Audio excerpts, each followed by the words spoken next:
Interrogée dans Le Parisien, Virginie Efira est revenue sur la polémique Blanche Gardin, avant de s'exprimer sur le salaire qu'elle avait elle-même touché pour participer à la 3e saison.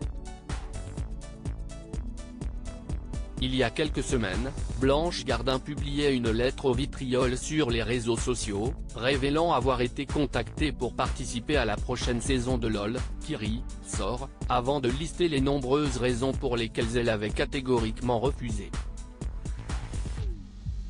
Parmi les informations partagées par l'humoriste, le salaire colossal que lui a proposé la plateforme.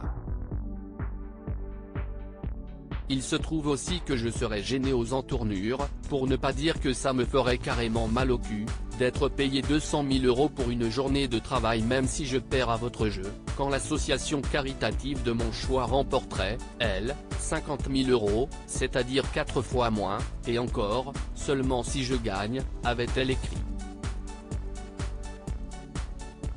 Des propos qui avaient mis dans l'embarras de nombreuses personnalités, certaines ayant même pris l'initiative de se retirer des négociations après les révélations de Blanche Gardin. Invitée sur le plateau de Quotidien le 17 mai, Virginie Efira, qui a récemment participé à la 3e saison de l'émission, avait également réagi à la lettre de l'humoriste de 46 ans.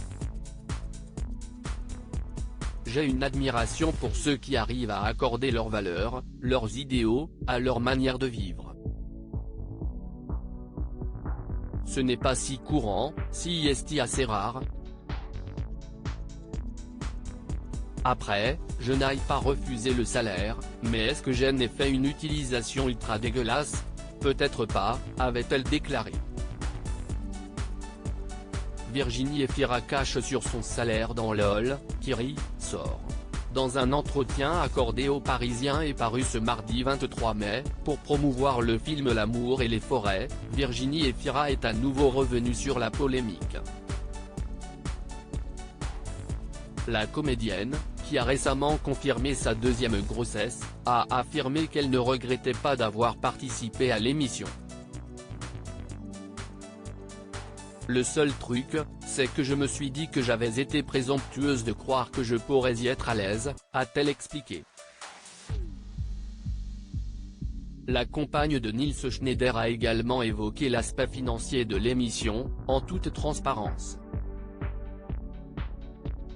C'est vrai que c'était extrêmement bien payé, a avoué celle qui a aussi été motivée par la présence de ses amis, à savoir François Damien ou encore Leila Bekti.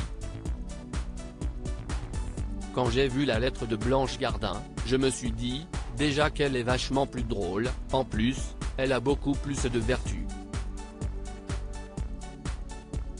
Mais ce qu'on fait de notre argent, ça nous regarde. On ne peut pas faire une course à la pureté, le cinéma, c'est aussi une industrie, avec des grands groupes. Si on cherche une radicalité, c'est complexe, a-t-elle également déclaré. De quoi mettre les choses au clair une bonne fois pour toutes.